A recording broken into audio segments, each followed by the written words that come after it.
The first mansion on Luigi's Mansion 2 is kind of boring and bad, but the game picks up steam gameplay-wise from there. The second mansion, the Haunted Towers, is actually quite unique. This mansion is basically a greenhouse with trees and a bunch of shrubbery growing through the walls. There's a pretty interesting gameplay mechanic in the form of bubblegum. Yeah, I know it's something different in the universe, but it looks like bubblegum from Sonic Heroes. What I like about this mansion in particular is that there's a bit more diversity than you would realize at a first glance. It's not just all shrubbery and cherries, there's still quite a lot of normal looking rooms and areas. It's not as thought-provoking or charming as the mansion from the first game, but it still kinda reaches that element of mystique. There's even some rooms that have never been done before in this series, like a swimming pool. And yes, who cares about a swimming pool? But as I've been saying about LM1, I really like the rooms grounded in reality. One of my favorite moments of the entire game, not just this mansion, is the rumpus room. What's a rumpus? I'm too scared to look it up, but this room really got me off guard. There's some creepy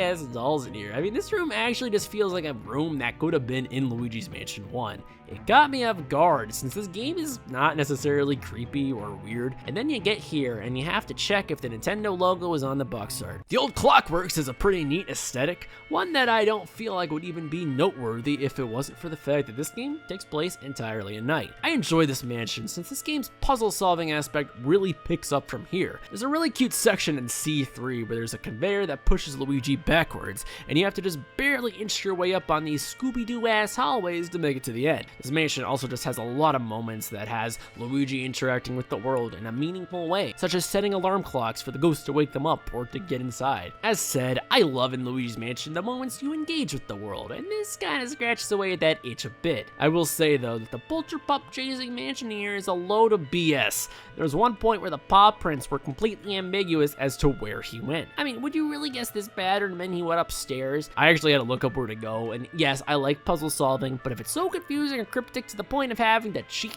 then the game doesn't really get points for that. I like this section too with the mummy ghosts. Ooh, why don't these count as unique ghosts, you might ask? Because they're not. It's probably the game's best moment of shaking up the combat though. Don't get me wrong though with this mansion, I mean this isn't that hard or thought-provoking, but the puzzles they do introduce here strike a good balance between difficulty and charm. C5 is the first Toad mission where I at least didn't mind the mechanic of Toads, since there were some creative uses to the gameplay mechanic of shooting him at a wall. Look, I didn't say it was ethical. The Toad gameplay in general does have better moments than the Polterpup missions, but something that pisses me off about them is that you could be standing right next to a door sometimes and the damn Toad just won't go in. Like, I get it, the game doesn't want you to leave him behind, but what else do you want me to do from here? He's like 1 pixel away, bro. Then we have the secret mine, which is really interesting too, with some really special moments, like when you snowboard down an icy hill, or pee your pants when a polar bear carpet screams at you. I didn't mean Luigi. Even this brilliant moment when you leave the mansion and ride on these bullies in an outdoor hilly environment is just memorable. People say Luigi's a coward, but risking your life like that requires balls of goddamn steel. This aesthetic in Mansion I feel really resonates with me because it's sort of a continuation of a room seen in Luigi's Mansion 1 that I really valued, being the cold storage. I feel like this room is never discussed all that much in the first game, which is fair. It's one of the more fillery sort of rooms. That's why they call it storage. But I don't know, I thought it was just interesting in a game full of realistic rooms and ghosts to have a guy who's just vibing with his little snowy coat. The liminality of this room is neat. I love that there are 2 shelves just in the background that are just like food or something that's been sitting there so long that they quite literally froze. Same with these damn beer kegs and boxes. I don't know, was this intended to be a special moment? Probably not, but sometimes though, I think the most special moments in games are the ones that aren't meant to be that. Okay, my parole officer has told me to stop talking about Luigi's Mansion 1 though, so my point is that this was a cute idea from the first game that I appreciate them expanding upon in the sequel. The weird part about the secret mines though is that there are just less missions here than all the other mansions in the game. As I said earlier, there are 4 here and 6 everywhere else. Now, I'm aware this is sort of a double-sided complaint because I know I've said that the other mansions in this game have a bit too much filler, so like, yeah, maybe these mansions should have all only had 3 missions anyway, like the secret mine does, but it's just inconsistent and also fairly disappointing since, you know, this world is actually good. Maybe the developers just ran out of time or money, and it's like, maybe if they didn't develop these weird side levels, they would have, you know, had the money. They don't call me Jeff Segway Compass for nothing. Yeah, so ignore me shoehorning this in, I don't know where else to put this, but Luigi's Mansion 2 has a few side areas, which are pretty well hidden on average. Essentially, these are mini challenges that test if you know how to control your Luigi under a time limit. If you win, you get a gem, LM2's main collectible. Some of these you could tell were meant to be on the goddamn 3DS, which this will be one of my rare actual critiques of the Switch version, besides the Mario Kart Tour looking graphics, but sometimes you'll see a room that's an optical illusion, which would have made complete sense on the 3DS. And then since the Switch, doesn't have 3D and these rooms are timed, you're basically completely screwed out of getting the gem. And that's your only chance unless you want to replay the entire mission. And I don't. Getting back to the game though, the final mansion, the treacherous mansion, is by far my favorite and I think many other people's favorite part of the game. I'll say up front that this has some of the best game design easily, not only in the entire game, but maybe in terms of the entire series. The main focus of this mansion is portals.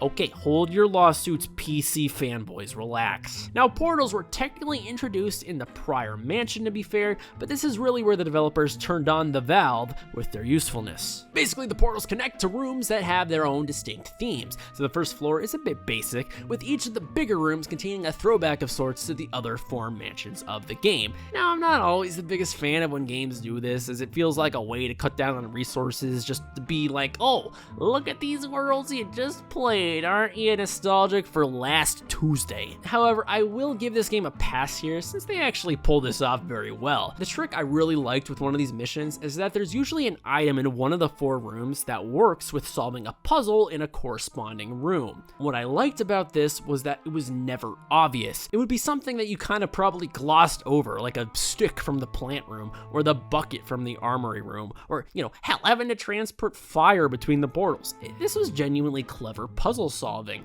Boy, I love games that only get good 4/5 of the way into it. One of these missions involves reconnecting 2 Toad assistants to each other, so there was even a spin on the traditional Toad gameplay here, meaning I won't count it as filler. Egad apparently thought they were the same person, so it's canonical. He's either colorblind or a damn racist. Take your pick. The top room also introduces a few new motifs. We have a pirate ship, because all good mansions have one. There's a little space room, which has a bit of a special moment where you go to the moon or some random asteroid. Look, I'm a nerd, I'm not a science nerd, okay? I would normally label this as a special moment, and it's still kind of neat, but I do feel like this is sort of an attempt to recreate the special moment of LM1, where you go to a random planet to get Mario Star, and yeah, this doesn't really do that for me. It could be a coincidence, but this next mission also has a throwback to Luigi's Mansion 1. E4 is kind of a redux of the Boolossus boss fight. This is sort of touted as a fake-out final boss, which I guess is kind of neat, but you just play it and instantly know this ain't final boss energy. Though I will say this fight where you have to chip away at boos by shooting them into a train is vastly better than Boolossus, which I and many others consider the worst part of LM1. Okay, well I don't know if everyone agrees on that, but I'm just gonna say it like it's a fact.